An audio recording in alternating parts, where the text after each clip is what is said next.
de oftalmología con la doctora Adriana Dávila Camargo. Ella es oftalmóloga del Hospital Ángeles. Y gracias por estar nuevamente con ustedes, por acompañarnos a ustedes en La Voz de la Salud de la Comarca Lagunera. Vamos a tratar este tema tan bonito que tiene que ver con los ojos, con nuestra mirada, lo que los ojos representan para nosotros los seres humanos y en general para todos los animales, pero en particular para el ser humano, como esa ventana del alma. El ojo, los ojos forman parte del rostro, dominan nuestro rostro, dominan nuestra expresión, expresan justamente nuestro estado de ánimo. Para los médicos nos dan mucha información, por supuesto, pero también ese asunto de ver a los demás a través de los ojos, percibir lo que están pensando, y por supuesto nuestros ojos es la manera en que nosotros representamos al mundo, la manera en que nosotros percibimos al mundo, y no es más que, parece ser algo muy sencillo, la detección de la luz a través de nuestra retina y cómo nuestro cerebro lo transforma en imágenes. De eso y más vamos a hablar con la doctora Adriana Dávila. Quiero agradecer a toda la gente que hace posible este programa, a Iván, a Ethel Arredondo, por supuesto a nuestra productora, a nuestra acompañante que está aquí tras la cabina, a Obando, a toda la gente que se hace cargo del programa de Heraldo Salud. Bienvenida, Adriana. Muchas gracias por la invitación, Oscar. Aquí vamos a platicar de ojos. De ojos y de la manera en que... espérate, déjame, te doy las gracias aquí públicamente porque tú me operaste hace poco de una famosa, entre comillas, perrilla, que es el nombre orzuelo, y de este asunto que tiene que ver justamente con el asunto del mal de ojo, de que se supone que la perrilla tiene el origen popular de ver a unas mascotas, a los perros copular. Y nada tiene que ver con eso, por supuesto. Claro que no, ni al caso, pero todo el mundo dice que le salió por andar viendo perros. Es bien común en la consulta y es bien común aquí en el clima de la laguna, déjame te digo. Los orzuelos o perrillas son inflamaciones de glándulas, son como espinillas, pero de los párpados. Y es porque por el clima tan seco que tenemos aquí, las glándulas se tapan, pero sigue produciendo grasa. Y esa grasa se estanca y pues todo lo que se estanca se puede infectar y puede llegar a doler. Es cuando le salen las perrillas y si hay que... Ya cuando se entibia el cuadro, o sea que no está tan agudo, ya es cuando lo quitamos. Y sí, te quitamos y te ves muy bien. A mí me quitaste una complicación del orzuelo. ¿Estoy bien? Que le llamaste tu chalación. Es correcto, es correcto. ¿Qué es? Ya cuando el orzuelo no está en su etapa aguda, se enquista, o sea, ya no es algo infeccioso, ya nada más está ahí el quiste, ni va a salir, ni va a aumentar, solo está ahí bastante tiempo, ya se llama chalación. Y ya eso es cuando lo resecamos o lo quitamos. A mí me sonaba y me resonaba mucho la palabra de orzuelo. Y no encontraba yo por qué traía esa palabra de orzuelo. Y no encontraba con qué asociarla hasta que finalmente me llegó la asociación por memoria, que es justamente el cornezuelo de centeno. Okay. Que todo el mundo sabemos que tiene que ver con el LSD, que es un hongo que invade al trigo, a una semilla, por supuesto, y que le da ese color amarillento, morado al trigo y a la cebada también, al centeno en particular, y que de ahí deriva el LSD, que nosotros lo usamos como otras drogas, por supuesto, para medicina, ¿no? Entre ellos vasoconstrictores, en fin. Pero me sonaba hasta que por fin encontré la asociación de cornezuelo de centeno, y justamente esta palabra deriva de semilla. Entonces este orzuelo es la imagen o la apariencia de una semilla en nuestro párpado, y justamente era lo que me pasó a mí y que se me complicó con el chalación. Y esa semillita roja, por supuesto, que me molestaba mucho y no se veía para cuándo se iba a curar, hasta que tú me dijiste de plano el tratamiento es quirúrgico. Así es. Y es algo bien ambulatorio. Se puede realizar en una salita de procedimientos, en consultorio, anestesia local, sin dolor. Y como ves, pues te ves muy bien y cicatriz te quedó. No pasó nada. Ya, varias gente me ha observado y dicen, doctor, ni siquiera se le nota que se operó. Subimos esta cirugía a las redes y está muy padre, muy limpia, sin dolor, sin molestias, y el retiro de puntos fue cosa de nada, muy rápido. En fin, el ojo tiene muchas funciones, por supuesto, pero hay diferentes formas. Si hay algo que le tememos nosotros es a perder el sentido de la vista. Yo creo que el sentido de la vista es uno de los principales que tenemos. si no es que el principal, Adriana. De hecho, para poder poner en acción los demás sentidos, a veces cerramos nuestros ojos, es decir, inactivamos la vista para poder concentrarnos, para poder escuchar, para poder hablar. Espérame, y cerramos involuntariamente nuestros ojos para concentrarnos y activar los demás sentidos, es decir, inactivamos el sentido de la vista. Y por eso es nuestro temor de perderla. Y hay diferentes maneras de perder la visión. Y una de esas maneras de quedarse ciego, de ir paulatinamente perdiendo la visión, es un gran grupo de pacientes que tenemos en México y en el mundo, que son los diabéticos. Este grupo de pacientes que poco a poco, en la manera en que van evolucionando, se van tratando, se van descontrolando de su azúcar, hablamos de 5 o 10 años, algún porcentaje de ellos va desarrollando problemas en la retina. ¿En qué consiste? Bueno, aquí en México, de hecho, la principal causa de ceguera, en efecto, es la retinopatía diabética, seguida por la catarata y por el glaucoma.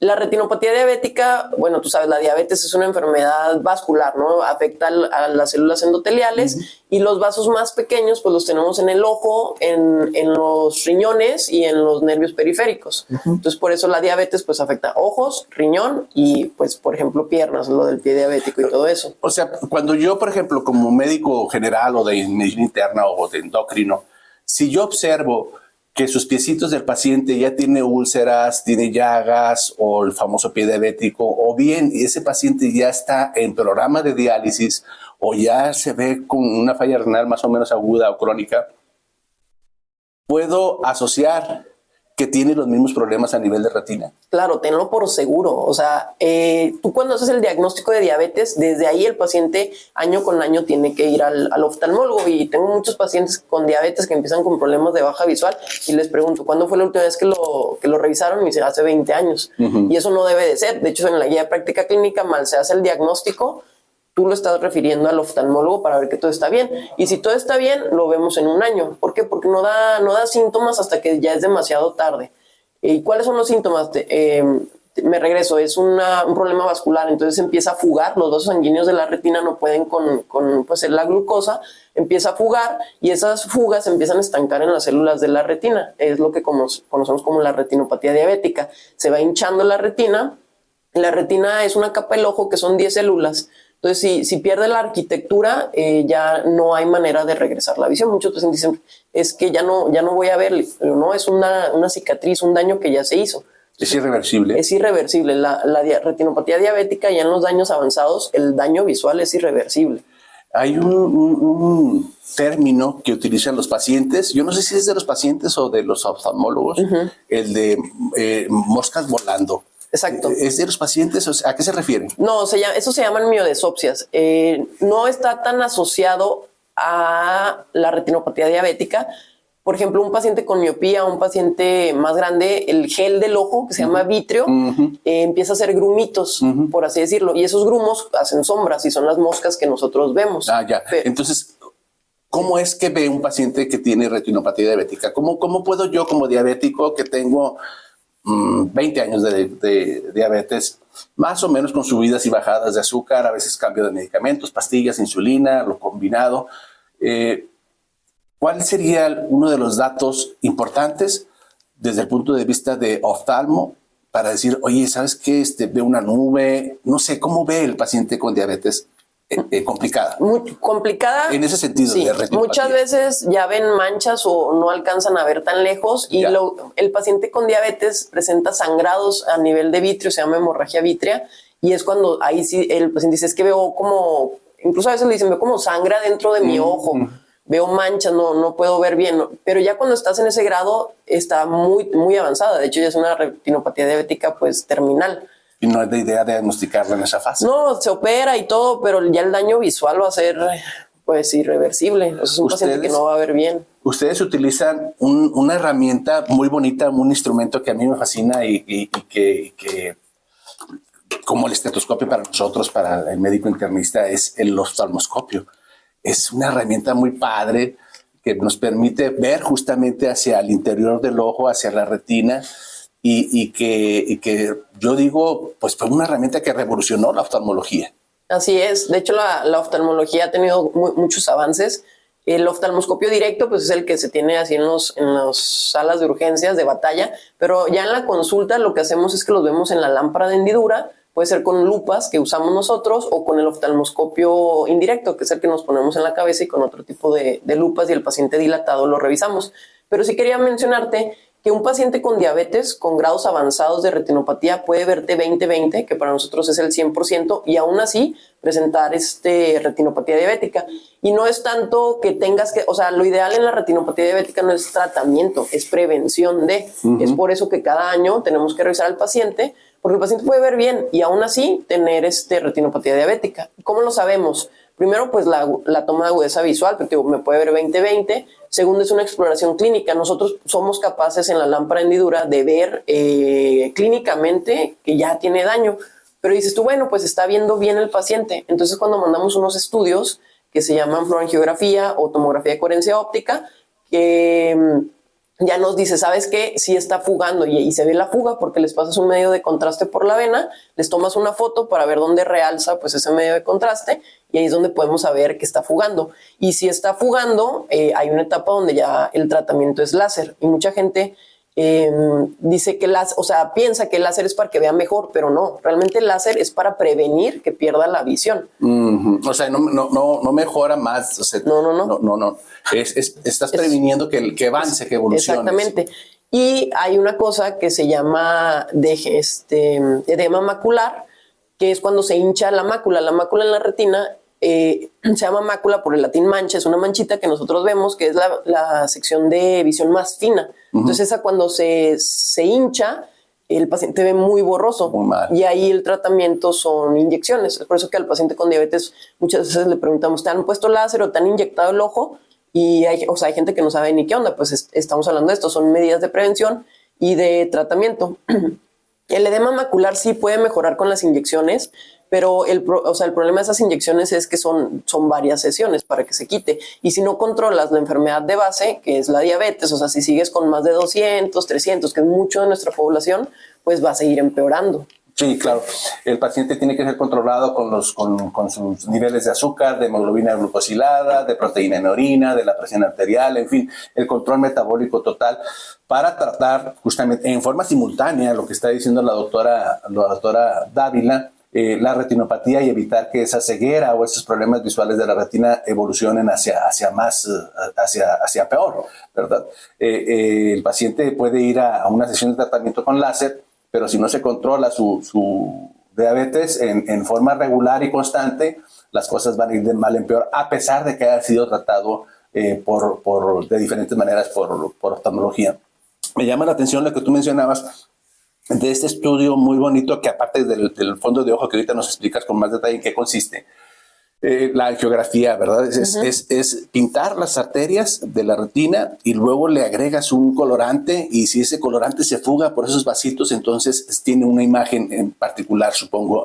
Así es, o sea, vemos realmente la fuga y depende de qué tan grande sea o en cuántas zonas o las características de la fluorangiografía es cuando decidimos el tratamiento. Ahí hay unas clasificaciones y unas escalas y ya con la fluorangiografía en la mano pues decimos hay que darte tratamiento y en esta zona en particular. La otra cosa que también me llama la atención y que nosotros mismos hemos caído en ese error cuando le preguntamos clínicamente al paciente en el consultorio, ¿qué tal va su vista? Su azúcar está muy bien, 120, 110 de promedio, etcétera.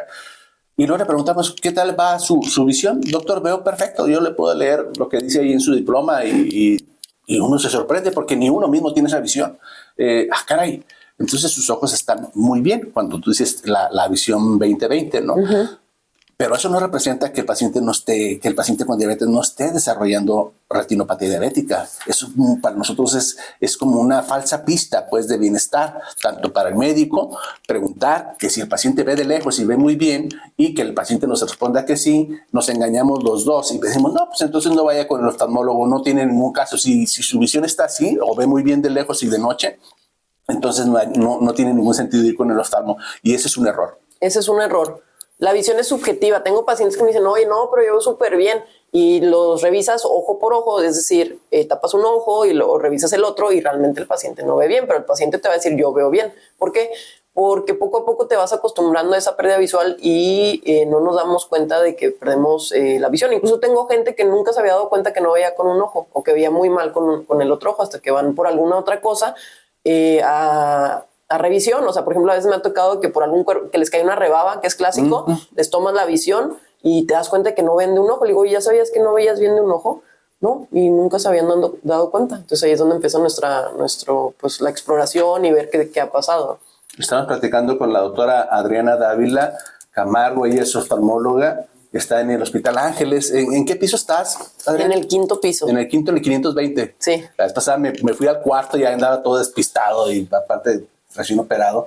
Y no, es el 5º piso, en el 520 está la doctora Adriana Dávila Camargo, oftalmóloga.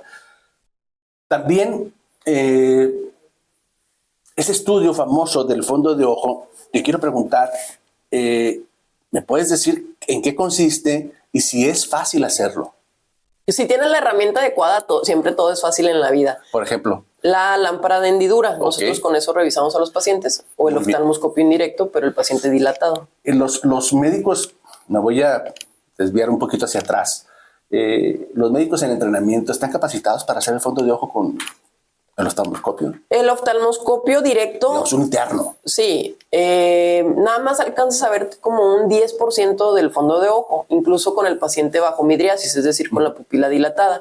¿Por qué? Por la magnificación que tiene. Entonces, si yo lo hago en el consultorio, me pongo la camiseta de practicante, ¿no es suficiente para hacer un diagnóstico de retinopatía diabética?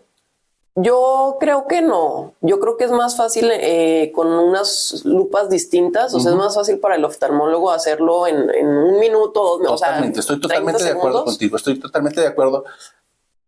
Pero pienso en el número de pacientes que podemos diagnosticar. O sea, ¿cuántos oftalmólogos hay en comparación con la población general y con la población de diabéticos a los cuales nosotros podamos hacer ese diagnóstico? Es decir, si se dan abasto, pues... No nos damos abasto. Incluso cuando yo me formé en la ciudad de Mérida, teníamos un programa bien padre que se llamaba Diabetims. Bueno, incluso aquí el IMSS lo tiene. Y lo que hacíamos, o sea, no te das abasto en la consulta de oftalmología para ver a tantos pacientes. Entonces lo que hacíamos es que a todos los pacientes del Diabetims los citábamos, a todos los dilatábamos y no sé, de 80 pacientes, nada más 4 requerían envío al hospital. Pero ya los había revisado y ya sabían que hasta el año que entra había que volver a valorar. Y esos eran campañas de screening de retinopatía diabética. Pero fíjate, para hacer un buen diagnóstico por manos expertas, por oftalmólogos, ya no digamos de retinólogos, pero el número de ustedes como especialistas es poco en comparación con la población. Así es. Aquí en Torreón yo creo que debe haber unos 12, 14 retinólogos. ¿Hay mucho trabajo ahí en el IMSS? Sí, de hecho el IMSS hay muchísimos pacientes. El departamento más grande de oftalmología es el de retina. ¿Cuánto están viendo de pacientes por día en promedio en consulta, digamos? Fíjate que esa estadística no estoy segura, pero tú que es el más grande del departamento. Muchos pacientes. Siempre se operan hemorragias vítreas, pero es lo que te digo, si ya llegaste a una hemorragia vítrea, o sea, si ya llegaste hasta el 3er nivel, ya es una retinopatía muy avanzada. Son casos muy difíciles con un pronóstico pues demasiado reservado, de reservado a malo, en realidad. ¿Cuál es el tratamiento estándar para una retinopatía diabética? Yo he escuchado de láser, he escuchado de fotocoagulación. El láser es la fotocoagulación. ¿Es lo mismo? ¿Nos explicas en qué consiste? Sí, o sea, claro. Que el paciente llega, le diagnosticas tú a través de tus estudios de fondo de ojo con la lámpara de hendidura, que tiene alteraciones, que tiene cierto grado de retinopatía, no todos tienen lo mismo, por supuesto, pero ¿cuál es el momento en que tú decides, sabes que tú ya requieres un láser? Es una retinopatía moderada, de acuerdo a las clasificaciones que tenemos. Entonces se cita el paciente al láser, es una máquina donde se acomoda el paciente con la barbilla y la frente y lanzamos unos disparos como verdes. Entonces esos disparos lo que hacen es que causan una reacción térmica en la retina y de esa manera causas una isquemia. Realmente lo que estamos haciendo es quemar la retina para que ya no mande tanto flujo sanguíneo y deje de jugar. O sea, esa es la manera en la que funciona. Tú das el tratamiento y no esperas que mejore la visión. Lo que te comento es para que no siga avanzando. Y el efecto como tal de la fotocoagulación se va a notar como a los 2-3 meses.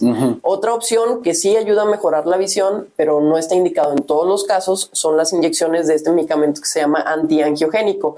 Anti es en contra, o sea, o que no se hagan nuevos vasos, antiangiogénico, ¿no? Génesis de creación y angio de vaso.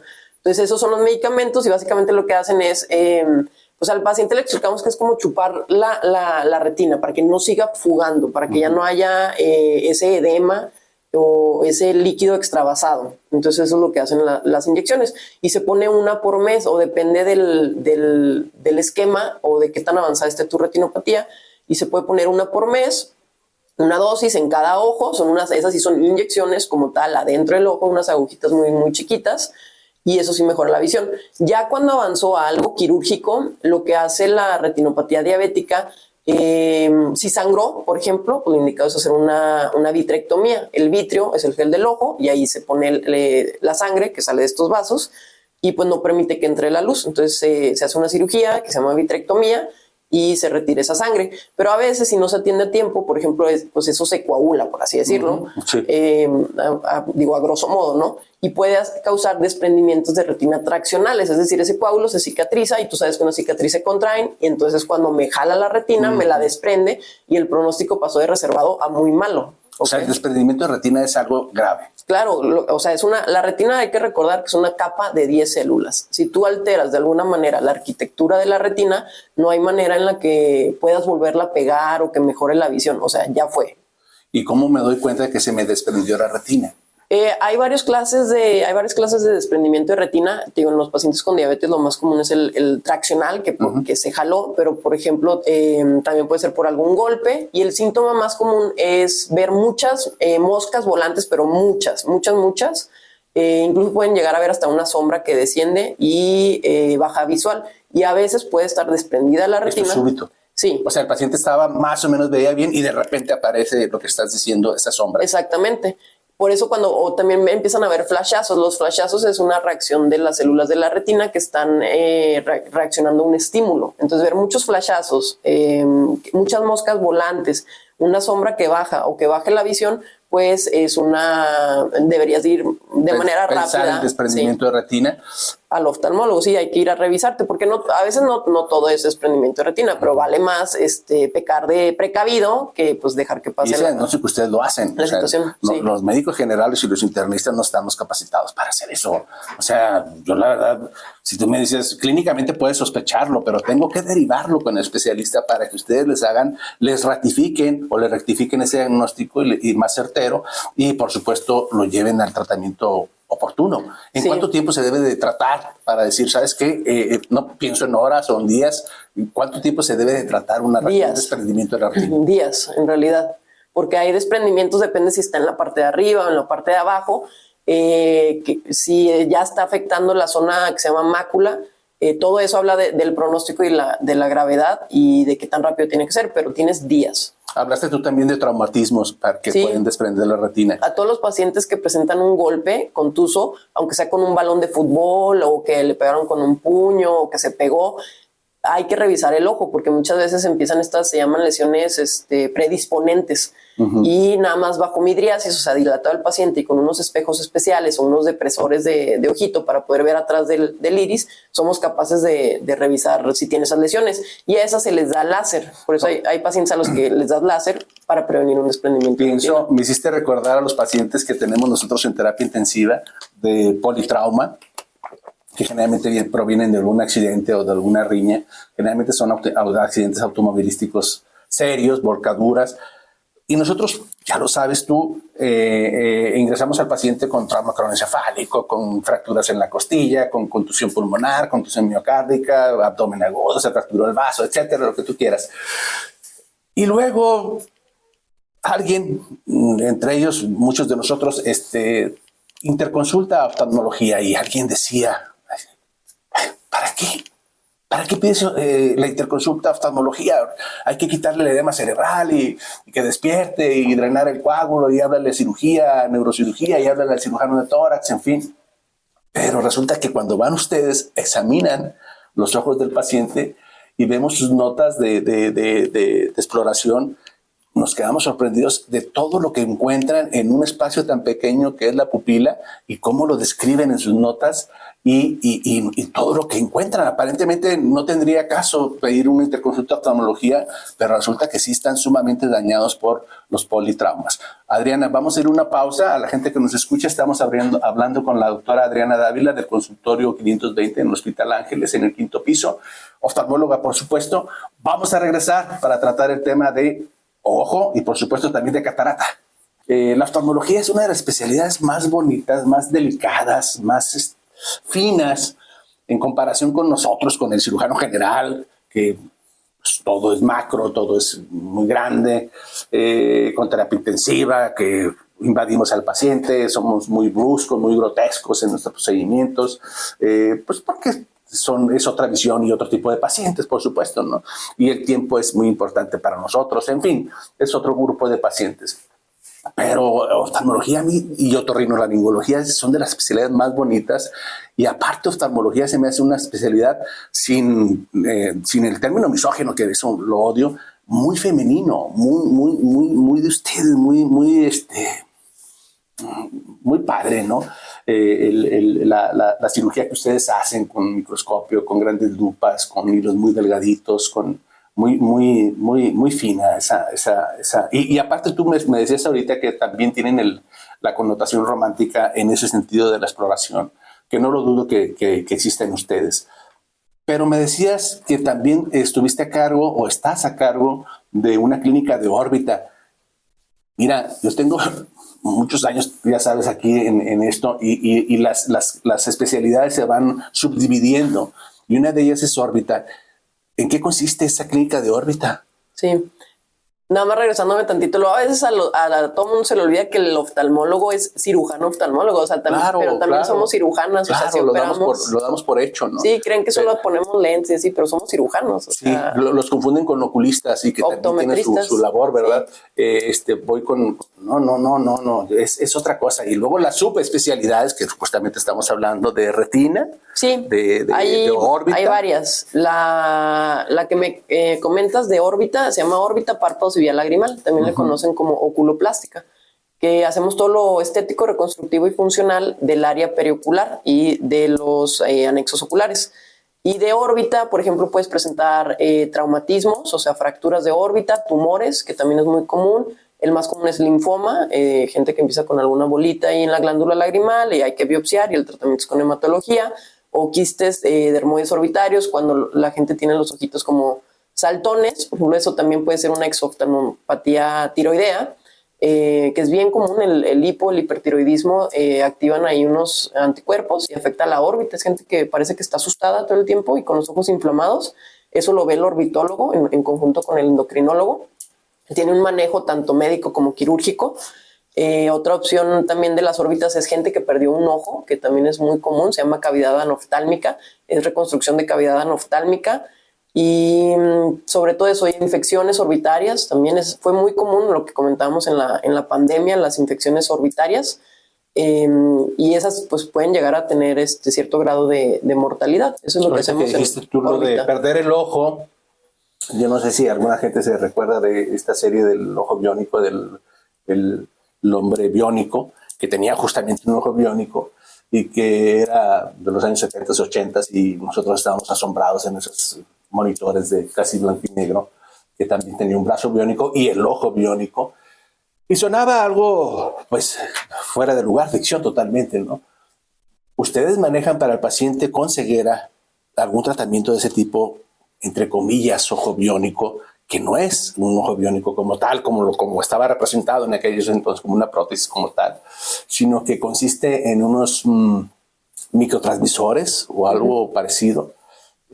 Pero existe pues ese tratamiento para el paciente con ceguera casi total, ¿no? Que no se le restaura la visión al 100%, pero que para ellos es sumamente importante. Es decir, el término de hacerlos un paciente ciego funcional, en el sentido de que podrás ver tonos de grises, algunos colores, no como nosotros vemos con 20/20, etcétera, pero de nada a eso los permite a ellos por lo menos sobrellevar y convivir y socializar mejor. ¿Tú sabes en qué consiste eso del ojo biónico? Sí, depende mucho de cómo se haya perdido la visión. Hay un libro muy bueno se llama El reto ante la pérdida de la visión. Justo lo escribió una paciente que tiene una distrofia retiniana. Ah, pigmentaria. Sí. Ya. Bueno, de hecho no recuerdo si pigmentaria, pero hay muchas clases de distrofias retinianas. Cuando el paciente, ahorita lo que se está estudiando, que me conoce así como de ojo biónico, por ejemplo, cuando mucha gente pierde el ojo, me dicen, es que no hay un trasplante o algo así. Sí. No, lo único que se trasplanta el ojo es la córnea, pero para que funcione, pues tiene que estar bien el resto del globo ocular. Si se perdió por algún trauma o hubo prolapso del tejido uveal, así le llamamos nosotros, ya no hay manera de reparar eso. Y a veces pierden el ojo. Lo que se ha estado estudiando mucho son prototipos son microtransmisores, se conecta al cerebro, a la zona de la visión, y chips debajo de la retina o también sobre la córnea. Se han estudiado varios Unos lentes. lentes espaciales. Exactamente. Y se conectan con los lentes y mandan señales. Lo que nosotros vemos realmente, lo que hace la retina es que la luz la convierte en señales eléctricas para el cerebro. Entonces por ahí se ha estado estudiando. Si fue por alguna cuestión de la retina, pues es cuando todavía está muy en prototipo este asunto, y también se está estudiando terapia genética. Pero seguramente va a avanzar. Tengo mucha fe en eso, en que estos aparatos que aparentemente ahorita suenan como rudimentarios, pero no. O sea, una cosa es para nosotros los visuales, por llamarlos de alguna manera, y otra cosa es para el paciente que tiene ceguera, ese famoso, entre comillas, trasplante de retina, que no es, técnicamente, no es una retina trasplantada, pero es la colocación de unos microchips, por llamarlo de alguna manera, en la retina, que transforman esa captación de luz y la derivan o la transportan hacia el resto del cerebro, hacia el área occipital, que es donde transformamos nuestras neuronas transforman esos haces de luz o esas señales electromagnéticas en imágenes. Todo está bien, todo el cerebro está muy bien, nada más lo que nos falla en ese grupo de pacientes es la retina, y es por eso que se colocan esos microtransmisores en retina.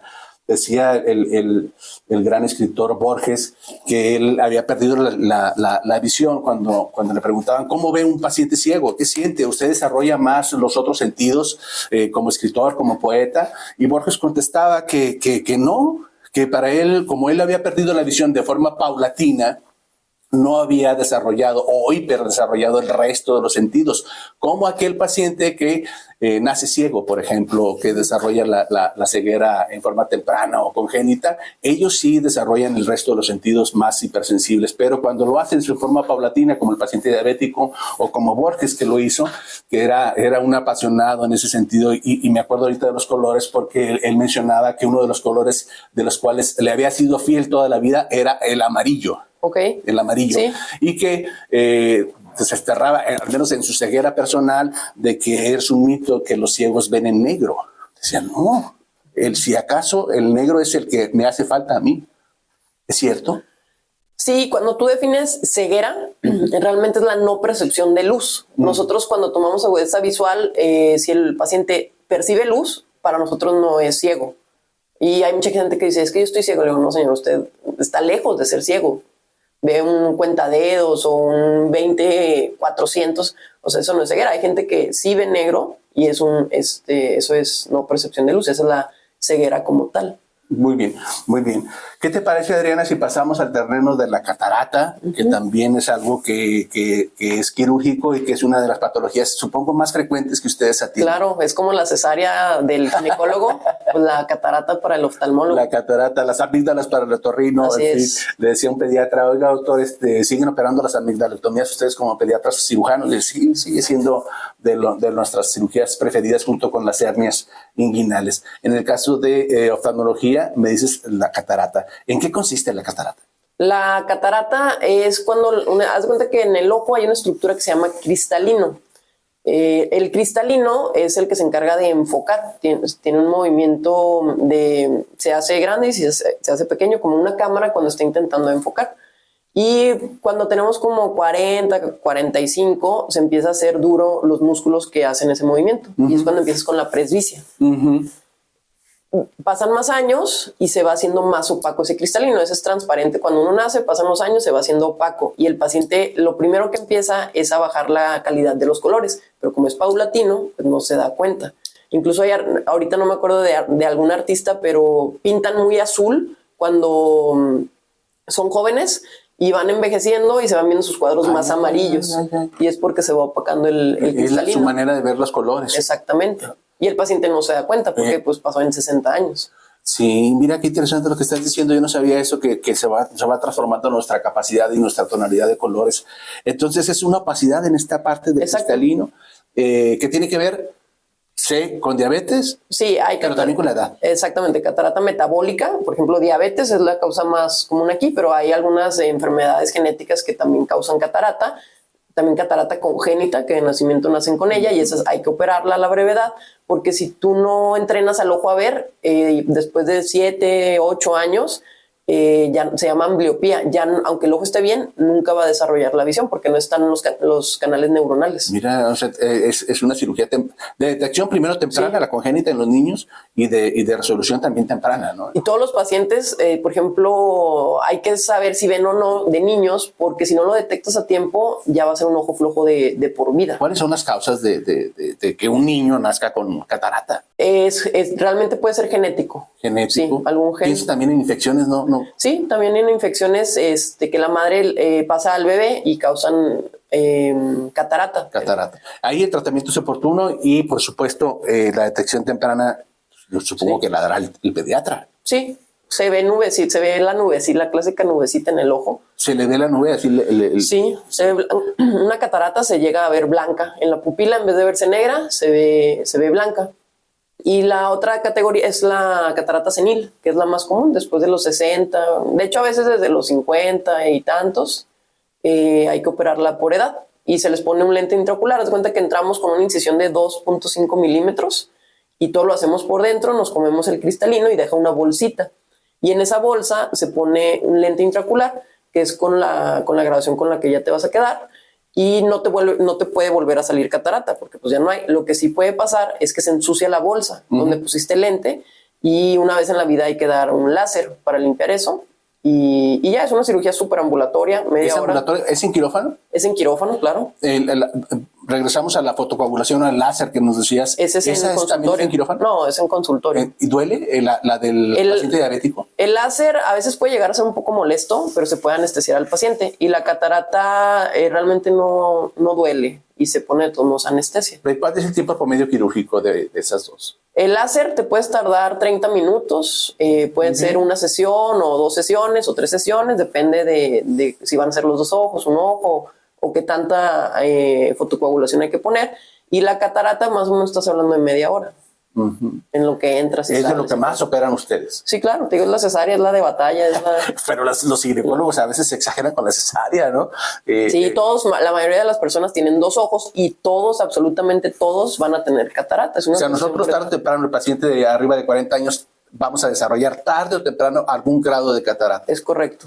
Y por eso es importante ir con un oftalmólogo. Es como la osteoartrosis, o sea, es un problema por edad.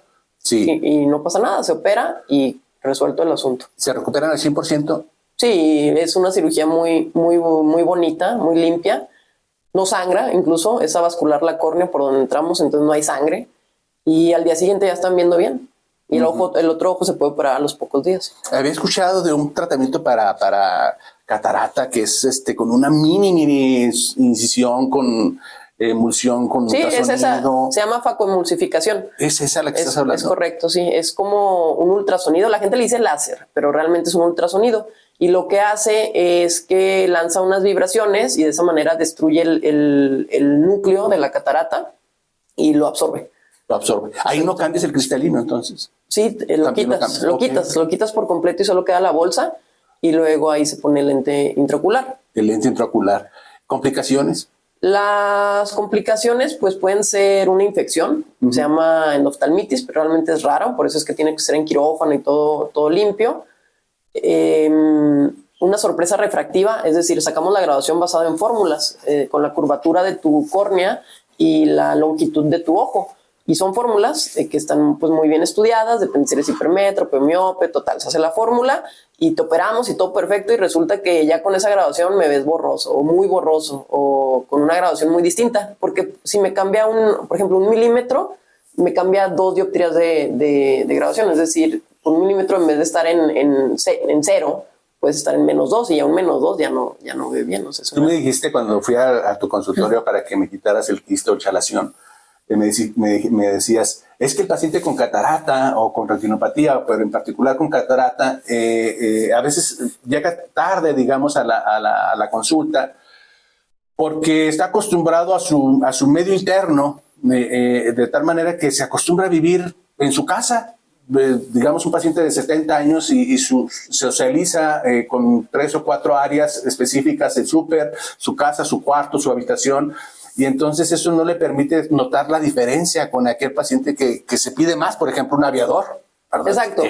No, yo tengo que tener mi visión súper bien. Entonces, las exigencias visuales son distintas y por lo tanto la tolerancia, por llamarlo de alguna manera, a este mal de la catarata también es diferente. Es correcto. Y ya nos pasa que los llevan cuando se empiezan a caer, porque ya no ven bien.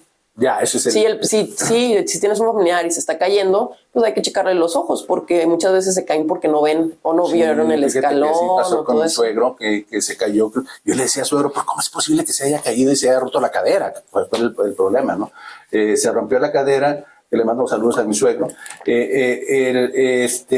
él me decía, es que no vi una cerchita, Oscar, que estaba en el piso, de esas que dividen en una habitación entre otra, y eso fue suficiente, porque acostumbran a arrastrar los pies, eso fue suficiente no poderla ver para caerse y todas las consecuencias de mí me gustaría ahondar en eso. También hay un problema bien grande aquí en el mundo, que es la demencia. Y muchos de los pacientes seniles no ven y no escuchan. Ya. Y la catarata la puedes mejorar. Entonces le abres una ventana al paciente. Uno de los principales sentidos. Sí, porque la demencia muchas veces es porque están fuera de su medio, porque pues no ven. Y pues a nadie se le ocurre hasta muy tardíamente, oye, si pues igual y no ve, y por eso anda pues en su mundo. Desorientado, o sea, se acentúa esa demencia. Exactamente. ¿No? Fíjate que por eso me encanta platicar con diferentes especialistas, porque nos dan su visión de las cosas, su forma de verlas, de tratarlas y de verlas. Y nosotros, insisto, o sea, a veces estamos tan acostumbrados a lo macro o a lo que nos dedicamos en el sentido del traumatólogo, pues vamos, ahí va con la restitución de la cadera, nosotros con los anticoagulantes posteriores, en fin, con la rehabilitación, etcétera, etcétera.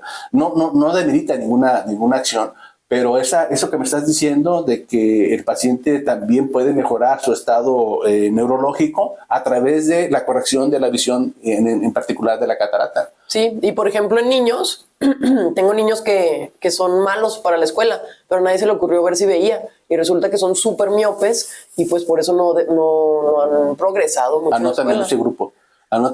De supermiopes. Yo empecé sentándome atrás, era de los que me sentaba hasta atrás, y luego poco a poco con el grado me iba avanzando de las bancas hacia adelante hasta que terminé prácticamente topando con el pizarrón. Era un miope empedernido. Yo no sé cómo logré avanzar, pero aparte la miopía te hace muy introvertido. Exacto. Sí, o sea, no solamente es el no ver, sino que son niños introvertidos y que los regaña la mamá y la maestra porque no ve, niño, socarrón, tonto, en fin. Y todo se resuelve porque el niño cree que el no ver bien está mal. Y eso, y por eso no va y le dice al papá, no veo bien, no alcanzo a ver, lo siente como un defecto, y a veces se solucionan mucho. Y aparte, fíjate, en aquel entonces estaba muy satanizado el uso de los lentes de botella, ¿verdad? Con graduación alta, y ahorita están hasta de moda. Ya hay nuevas micas, ya de alto índice, entonces aunque tengas una graduación muy alta, se puede hacer mucho más delgada. Y bueno, no te vayas tan lejos. A mí en mi casa, mis papás, doctores y todo, se dieron cuenta que yo necesitaba lentes hasta los 11 años porque mi mamá me regañaba y me decía, Adriana, ahí está. Y yo, mamá, es que pues ¿dónde? Neta no lo veo. Y hasta ese entonces se les ocurrió llevarme al oftalmólogo. Y resulta que pues era miope. Sí, es que... Y así pasa, no regañen a sus niños, llévenlos al oftalmólogo. Que me decía las personas, los amigos y las personas con las que vivía, es que eres bien sangrón, pasamos y no nos saludas. Pues no los veía. Exacto. Entonces no podía reconocer quién era quién y cosas de ese sentido. Nosotros le llamamos caras vemos, defectos de la refracción no sabemos. O sea, hay mucha gente que tú crees que ve bien y no ve bien. Y todavía hacen esas campañas en las escuelas de... Sí, seguro que sí. ¿Y son útiles? Sí, claro. porque hay pacientes que si el optómetra o quien está ahí dice, sabes que esta graduación está muy alta, sospecha algo, lo mandan al oftalmólogo y podemos detectar problemas a tiempo. Pero ¿quiénes proveen los lentes? ¿El gobierno? A veces sí, también hay campañas del DIF. Uh-huh. Tú tienes otra parte que es, ya me están sudando las manos para entrar en ello, que es una parte de cirugía de párpados, que es muy bonita también, en donde yo le diría en términos coloquiales, la cirugía de párpado caído. ¿En qué consiste? La ptosis palpebral, como nosotros llamamos al párpado caído, puede ser por edad también, puede ser por trauma y, por ejemplo, en pacientes jóvenes es como un portallado crónico. Hay un músculo que se llama músculo elevador del párpado, valga la redundancia, y se desinserta de donde debe de ir. Entonces pues ya no cumple su función y se cae. Entonces la cirugía de párpado caído es entrar, disecar, encontrar el músculo, ponerlo donde va y asunto resuelto. Ahora también hay niños... Pero estéticamente también mejora mucho. Claro, o definitivo. Sea, la mirada de tristeza, que tú dices, hasta de hoy estás triste. Pues no, lo que pasa es que es prácticamente los tejidos que se van perdiendo por gravedad también, que van perdiendo la consistencia, la elasticidad, la firmeza, y que se llama blefaroplastia. Exacto. Blefaroplastia y pues corrección de ptosis. Hay varias técnicas. Y va a pasarme a que los niños también pueden tener unas ptosis congénitas, a que nacen con el párpado caído, y hay que operarlos. Primero, bueno, por estética, y segundo, por lo que te comentaba, que si el ojo no ve, no se va a entrenar y se llama ambliopía. O sea, es para evitar que sea un ojo flojo. Porque luego el párpado caído les tapa el eje visual y no permite que se desarrolle la visión en ese ojo, en los niños que nacen con el párpado caído. ¿Cuándo los operamos? Exacto. Muchas veces cuando ya van a entrar a la primaria, porque también lo del bullying está muy en boga. Los molestan por lo del párpado caído. Que hablábamos de la miopía también, ¿no? O sea, de decir, ay, que es que me van a poner unos lentes muy gruesos y no quiero usarlos y prefiere el niño no usarlos. Ahora ya hay muchas una tecnología en lentes de contacto. Cuando yo era miope, yo ya estoy operada de cirugía refractiva, me operé a los 17. Cuando era miope usaba unos lentes de contacto duros. Entonces mucha gente se quedó con esa idea de que el lente de contacto es incómodo. Pero no, ya ahorita hay muchos lentes de contacto blandos, muy cómodos, pero sí hay que quitarlos mañana y noche. O sea, ponérselos en la mañana. Los lentes de contacto blandos son una maravilla y los desechables y los cambias cada semana, en fin. Y en comparación con los duros, yo con los duros nunca pude adaptarme. O sea, sentía un cuerpo extraño en la córnea. Extraño, piedritas. No, yo tampoco, nunca pude. Y me lo recomendaban mucho los oftalmólogos también. Úselo, doctor, porque ahí puede mejorar las dos cosas, el astigmatismo y la miopía de un solo golpe. Ahora, ya hay lentes de contacto blandos tóricos, es decir, con astigmatismo, que pues también son bastante cómodos. Y ya no tiene que ser duro. Voy a ir otra vez contigo para que me los adaptes, porque yo los que utilizo son los tradicionales y esos que me estás diciendo que te pueden corregir las dos cosas, ¿no? Exacto. Astigmatismo y miopía. Y aparte lo que me estás comentando de que hay una nueva forma de usar los lentes tradicionales, las gafas tradicionales que ya no son tan gruesas. Exacto, y luego aparte ya se pueden hacer oscuras con el sol y tienen antirreflejante y están bastante padres ya la tecnología en las micas. Hace años la cirugía para la miopía, como que tuvo un boom, todo el mundo se operaba, todos los miopes acudíamos ahí y luego había criterios. Yo me acuerdo que cuando fui con un oftalmólogo de aquí de la comarca me dijo, pues, lo que pasa es que si te opero a ti de la retina, Oscar, tu retina está muy delgadita. Eso lo entendí. La córnea. Sí, la córnea o la córnea. Entonces, probablemente las cosas no salgan tan bien. Eso es un factor de riesgo. Y no, pues obviamente tuve miedo.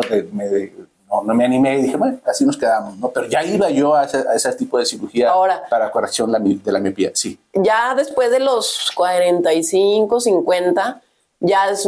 O sea, estás en el limbo. Mucha gente cuando empieza a usar lentes para ver de cerca dice, es que me quiero operar. Le digo, es que usted está en el limbo entre o lo opero para ver de lejos o lo opero para ver de cerca. Ya.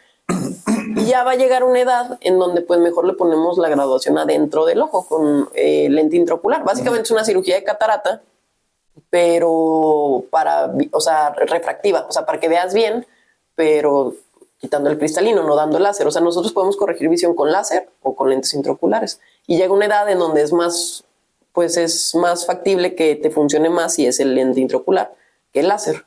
O sea, esa valoración ustedes la hacen, ¿no? Sí, o sea, que... lo hacemos con una topografía corneal y una paquimetría corneal, nos da el grosor de la córnea. ¿Por qué es importante? porque el láser quema. Entonces tenemos cierto permisible de micras, o estás hablando en micras, la córnea mide 500 micras, por ejemplo. Muy delgadita. Muy delgadita, es medio milímetro. Entonces, como te va a quemar unas 100 micras, pues tienes que decidir si va a ser lo suficientemente fuerte la córnea para que no se aguade, por así decirlo. Nosotros le llamamos ectasia corneal. Y si se aguada, o sea, si alguien te hizo láser y se te aguada la córnea, ya no vas a ver bien ni de lejos, ni de cerca, ni nunca. Y sí, acaban en trasplante. Más o menos eso, estoy recordando, eso fue lo que me advirtió el oftalmólogo. ¿Se sigue empleando la cirugía para la miopía? Sí, claro. Ayer hice una. ¿Perdón? Ayer tuvimos varias, sí. Sí, y tienen la probabilidad de éxito es muy buena. Sí, de mejorar la graduación. También a veces el paciente tiene mucha graduación y tú le tienes que decir, ¿sabes qué? O sea, no te puedo quitar toda la graduación. Y por eso a veces la gente dice, no, es que no, pues todavía uso lentes. Sí, pero ¿cuánto tenías de graduación antes? Sí. Es lo que decíamos del trasplante de retina, ¿no? O sea, que a veces uno cree en ese famoso ojo biónico que la visión se va a restablecer al 100% en el paciente que estamos hablando con ceguera de por decirlo, de un 90-80%, y no, se restablece una parte de los colores y de los tonos. Para un paciente es muy importante saber si hay luz o no hay luz. Incluso para los ciclos circadianos, para que te dé sueño, necesitas saber que está oscuro afuera. Sí. O sea, si todo es oscuridad. Pues a veces hay cosas que los que visuales no valoramos, ¿no? Y por eso, o sí lo valoramos cuando decimos, oye, te costó un ojo de la cara, ¿no? En el sentido de lo preciado que puede ser nuestra visión.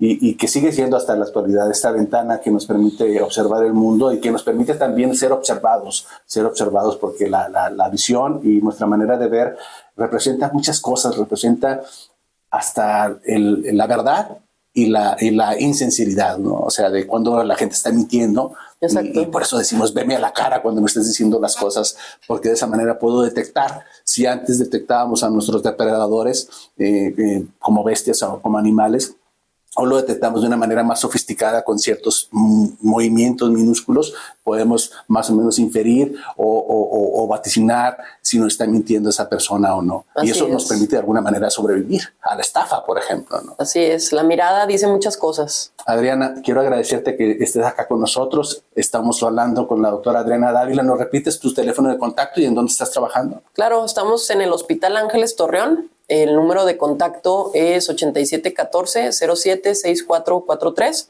y soy muy activa en redes. Me encuentran en Instagram, en oftalmología.torreón.